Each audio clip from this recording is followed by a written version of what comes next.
Hello to you.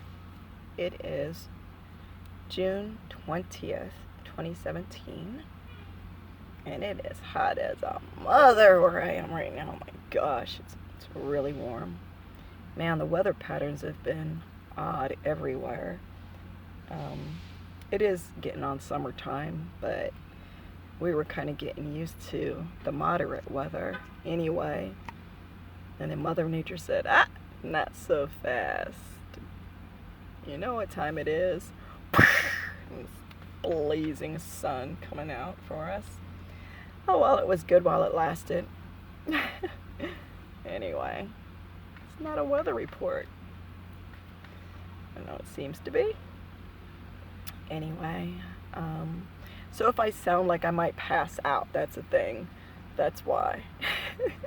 If any time during this recording it's like, maybe she needs to go get a drink of water, that's why. It's because it's pretty warm today already, and it's only just past noon. Anyway, get to it, right?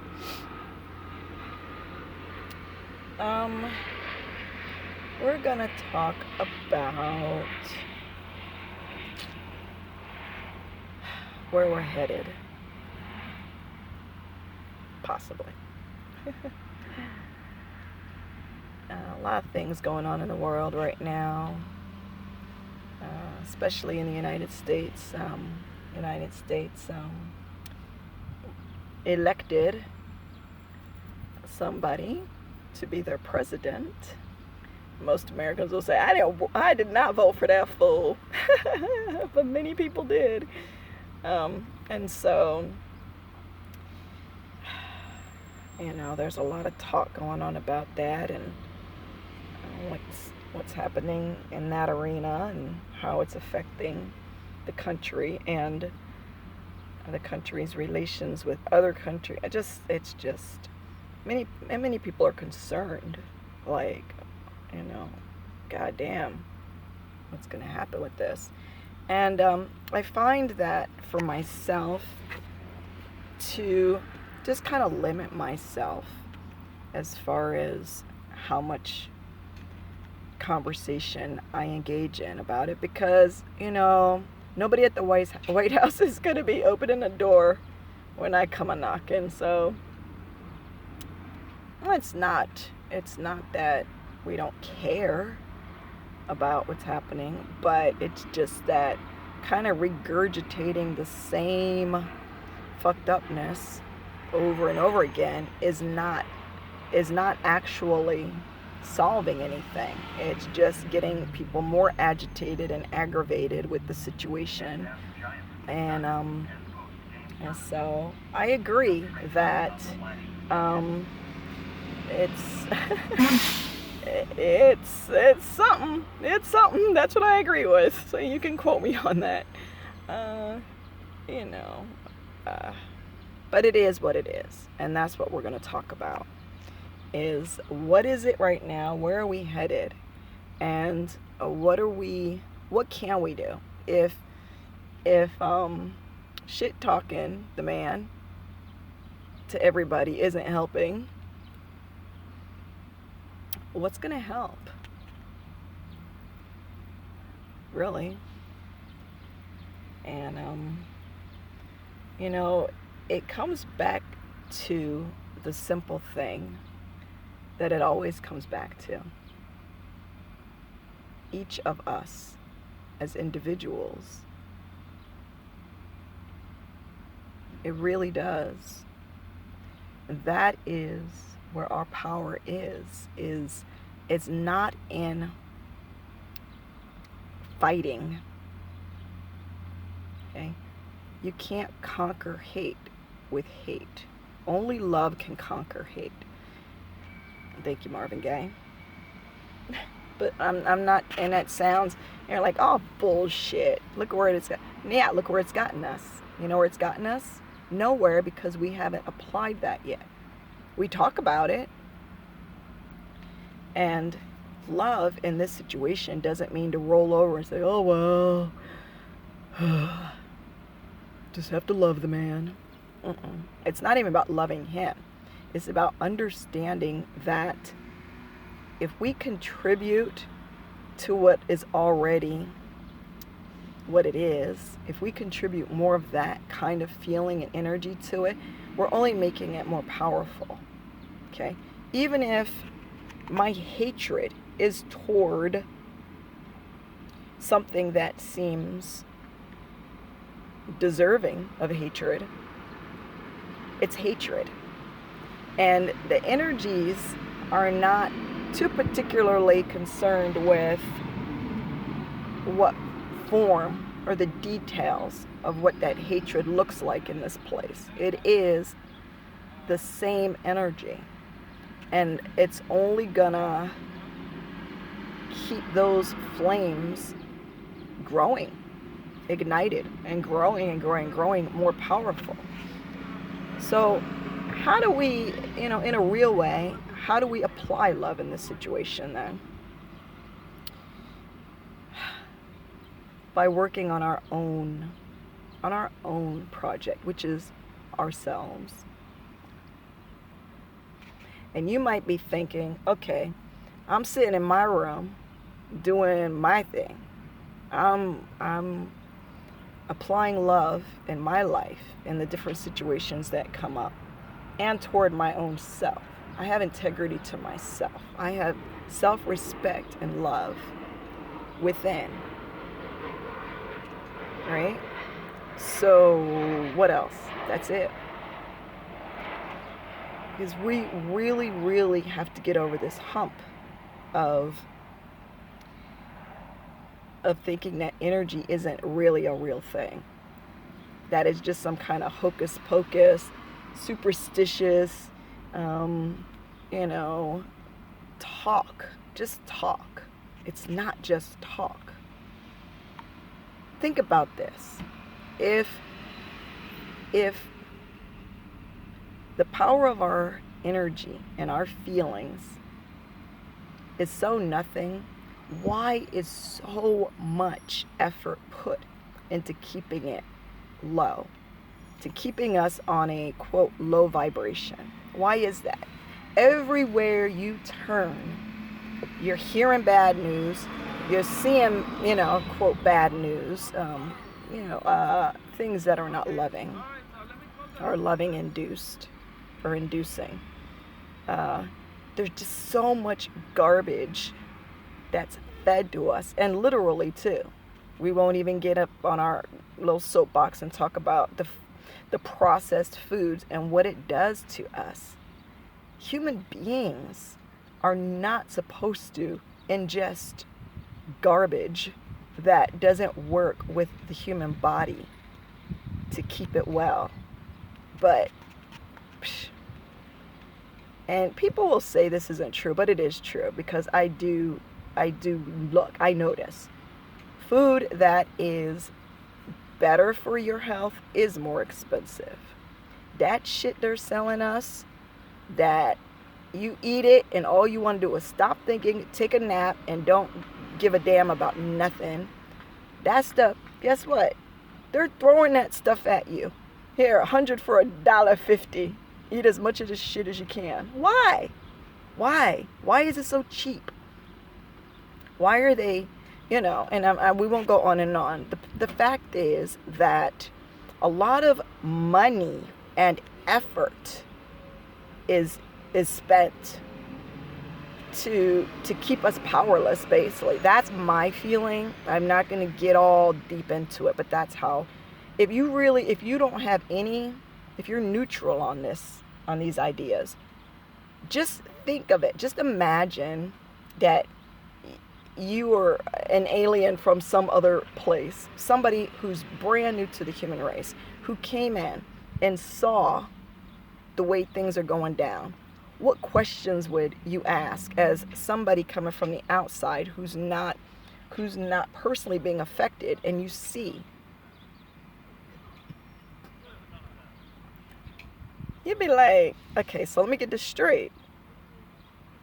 The food that you're supposed to be, okay, so let me get this straight. The news that you're being fed is the things that you're hearing all the time fed to you into your mind is divisive.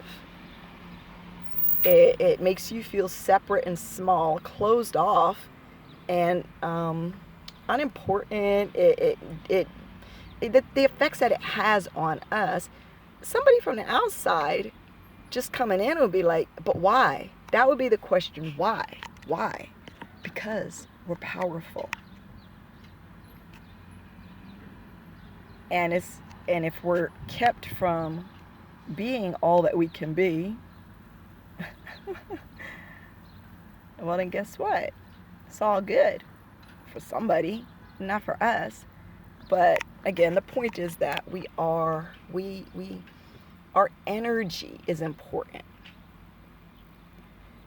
And one of my favorite movies ever is The Matrix, and I wouldn't go as far as to say we're living in a matrix or anything like that.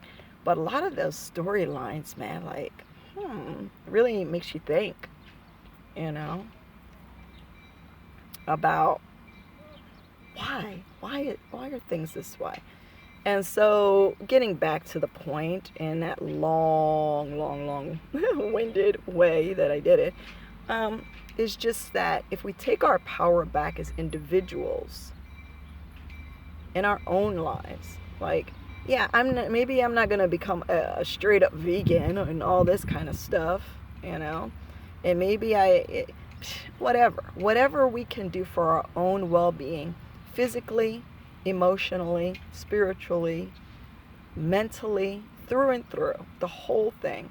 The more we can do for our own well-being, the more, that's how we give. That's how we affect change. And once we start sinking back down into that lower vibration of the fucked upness of it and just keep on playing that song over and over again, we're just like a hamster in a wheel. We're not going to get anywhere. We're just going to keep on intensifying the thing that we really don't like. We're adding to it. So, and if you've heard me speak before, you know that my feeling is that we're going to get there. We're going to.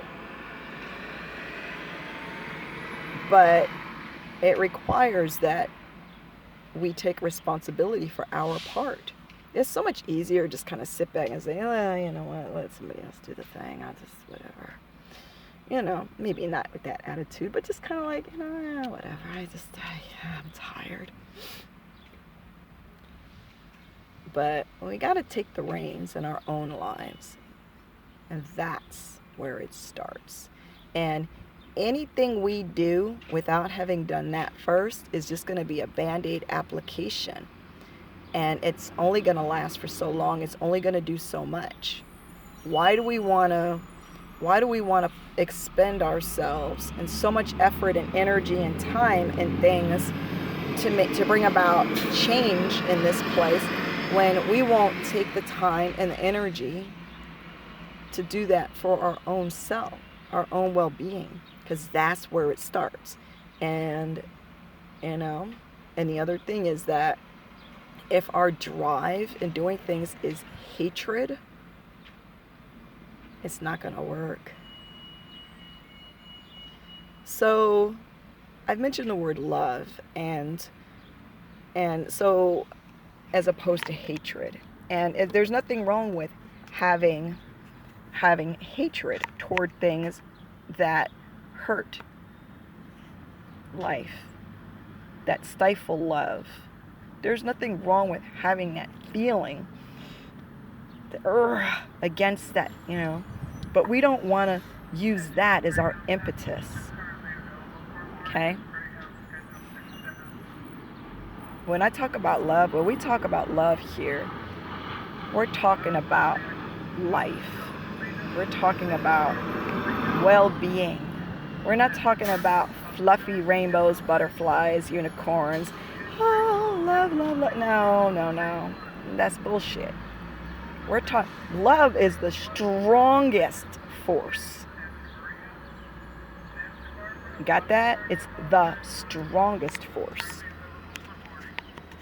And it doesn't look like what it is to most people, right? But it is. It's like those roots of a tree under the sidewalk. Have you ever seen that? And those roots don't just pop out and explode all at once over time. Over time, what starts to happen? And you look, you're like, damn, that's hard concrete. It's just breaking right through that shit. That's what love is. It works like that. It's not this, it could be more obvious to see, but usually it's moving underneath like that.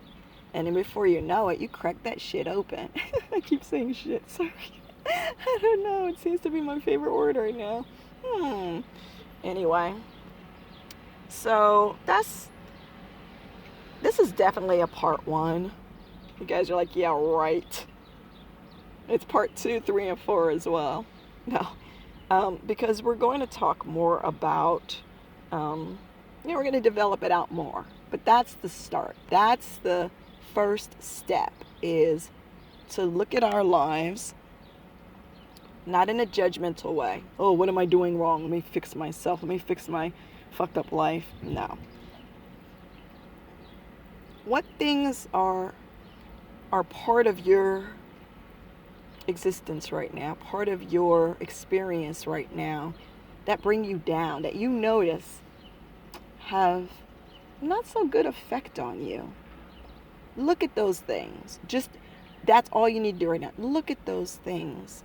And maybe choose one thing and say, I was talking to a gal recently, a real nice girl on County Transit, because I do that a lot. And we were talking about this. And she's saying, yeah, I need to change my eating habits and stuff. And she says, you know what? Soda. That's the one. And she said, that's the one that I'm gonna eliminate from my diet, because I know it's just horrible for me. And I'm not telling you guys to give up soda. I'm just saying it's just one thing. It was just too overwhelming to think about all the different things that could be adjusted. She just picked one thing. She said, it doesn't have to be all water all the time, but that's the thing, and so that's what we're going to talk more about in the next installment. But hopefully this has been beneficial, helpful to you guys, because I know so many of you right now are just like, we're fucked, man. It's not true. It's not true. I don't believe that. So anyway, as always, I wish you guys much love. Talk to you later.